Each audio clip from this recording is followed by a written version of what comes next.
వెయ్యాలే రోడ్డును గుర్తులకెళ్ళిపోతాడు కానీ చేపట్టాలి రోడ్డుకు చేపట్టాలి రోడ్డుకు కాపాడాలి ప్రజల ప్రాణాలను కాపాడాలి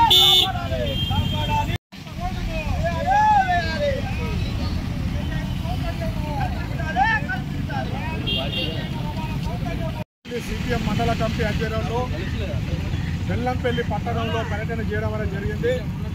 ఈ బెల్లంపల్లి పట్టణంలో ఎక్కడ చూసినా పారిశుద్ధ్య సమస్య చాలా తీవ్రంగా ఉంది. రోడ్లు అన్ని గుంతలమయమైపోయినాయి. ఎక్కడ కూడా ప్రజలు రోడ్ల మీద ప్రయాణం చేసేటువంటి పరిస్థితి లేదు. బస్తీలలో మురుగు వాసనలతో జీవించేటువంటి పరిస్థితి లేదు. అయినా గత ప్రభుత్వం కానీ ఇప్పుడున్నటువంటి ప్రభుత్వం కానీ ఈ బెల్లంపల్లి పట్టణంలో పారిశుద్ధ్య సమస్యలు పరిష్కరించడంలో కానీ చెడిపోయిన రోడ్లు వేయడంలో కానీ తీవ్రమైనటువంటి నిర్లక్ష్యాన్ని ప్రదర్శిస్తున్నారు. దీని మూలంగా ప్రజలు ప్రమాదాలకు గురై అనేక మంది హాస్పిటల్ పాలై వేల రూపాయలు ఖర్చు చేసుకుంటున్నటువంటి దుస్థితి ఉంది. మేము ఈరోజు ప్రభుత్వాన్ని ఇక్కడ ఉన్నటువంటి అధికారులను అడుగుతున్నాం. మొత్తం అధికారులు ఎమ్మెల్యే ఇక్కడనే ఉంటాడు కదా, ఈ రోడ్లు కనబడతలేవా అని చెప్పి ఈ సందర్భంగా మేము అడుగుతున్నాం. బెల్లంపల్లి బస్సులో అక్కడ మాలగుర్యాల తొవ్వలో డంపింగ్ యార్డ్ కాడికి పోతే ప్రాణమైనటువంటి పరిస్థితి ఉంటుంది. అది గురించి మీరు ఏం చేస్తున్నారని అడుగుతున్నాం.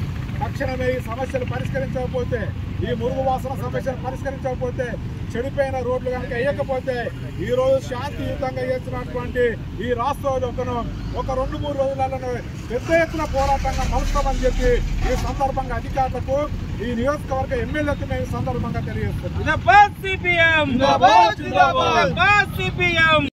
బెల్లంపల్లి సిపిఎం పార్టీ మండల కమిటీ ఆధ్వర్యంలో అనేక బస్తీలు పర్యటించడం, ఎక్కడ కూడా పారిశుద్ధ్య లోపంతో అస్తవ్యస్తంగా మురుగు వాసనతోటి మురుగునీరు డ్రైనేజీ వ్యవస్థ లేక మురుగునీరు రోడ్ల మీదే ప్రవహించే పరిస్థితి ఏర్పడ్డది.